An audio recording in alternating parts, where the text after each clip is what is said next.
The battle begins with fast, heavy slashes. Explosive energy shakes the ruined city as Vikir fights the giant plant monster. The four-eyed flower fairy guide watches in total shock. From their hiding spot, the surviving students stare at the fight in disbelief. Vikir moves incredibly fast, easily dodging the massive vines thrown at him. The students are confused, struggling to understand the high level of combat. The system identifies the monster as the S-rank Bloodwater Plantain Lily. It is a deep abyss nightmare that floats on blood lakes. It is so dangerous that one seed almost drove humanity to extinction. Staying completely calm, Vikir dodges a deadly vine just inches from his face, tracking every move. The hidden students can't believe he survives, wondering how he dodges every single strike. Earlier in the church, Vikir prepared a large bloody sack, knowing its contents will be enough for this hunt. Pendant de Cravia notices Vikir's ruthless and calculated approach suits him well. With his preparations done, Vikir inspects the items he took from the students.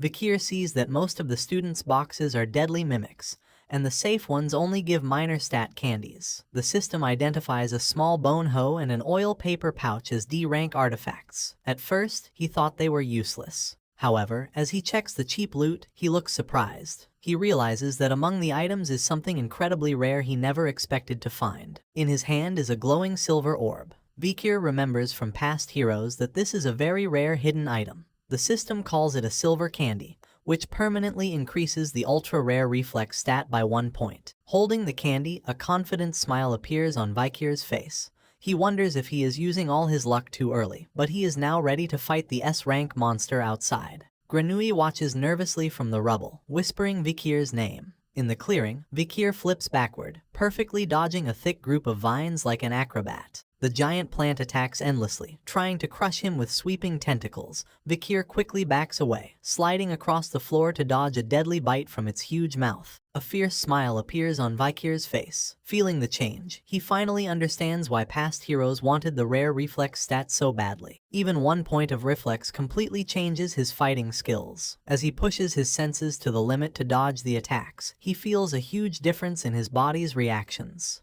The reflex stat lets his body react without thinking. His body now makes fast, automatic decisions, knowing exactly when to step, stop, or dodge before he even notices the danger. Feeling this automatic dodging, Vikir grins. Having this natural combat instinct feels just like cheating in a fight. From the ruined walls, the students watch in awe. They whisper in shock, unable to grasp how Vikir dodges everything.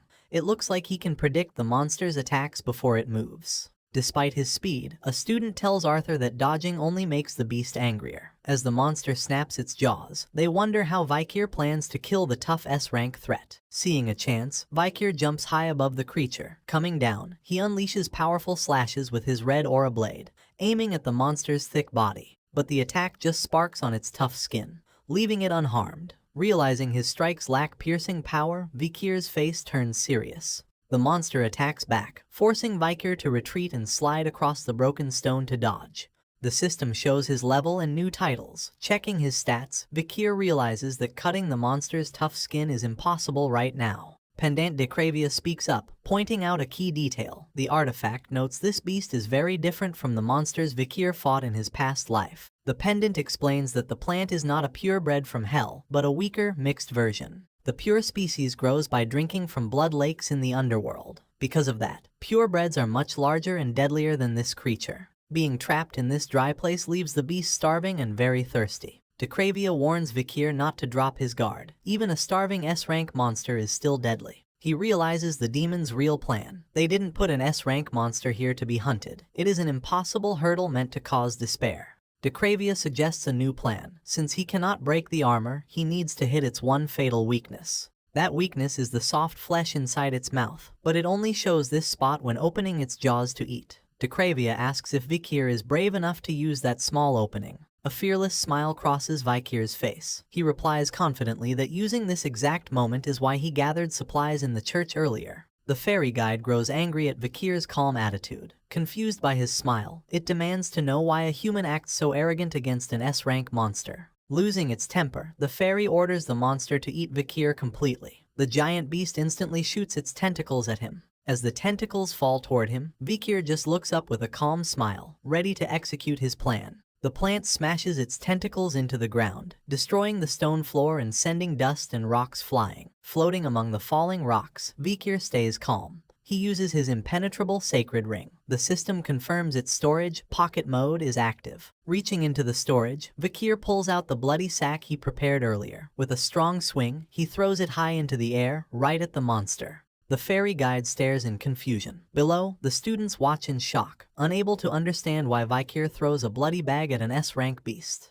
Blinded by hunger and the smell of blood, the monster opens its huge mouth wide to swallow the sack and the bloody limbs inside. Seeing the falling body parts, the students finally realize that the tearing sounds from the church yesterday were Vikir cutting up hellhounds for bait. While the students shake at Vikir's ruthless planning, he stays focused. With glowing red eyes amid the debris, he sees his real target is finally visible. Deep inside the monster's throat, past its teeth and vines, a giant glowing purple eye is exposed. It is the creature's core and fatal weak point. Realizing the trap, the fairy shrieks in panic. It orders the monster to close its mouth and hide its eye, but the fairy soon realizes it is already too late. Jumping quickly across the moving vines, Vikir launches himself straight at the monster's mouth. Gathering his red energy, he prepares the first Baskerville sword style to strike the weak spot. With a bright red flash, Vikir stabs his aura-coated hand straight into the giant purple eye hidden in its throat. But as he pushes his energy, he grits his teeth, realizing his aura blade is too short.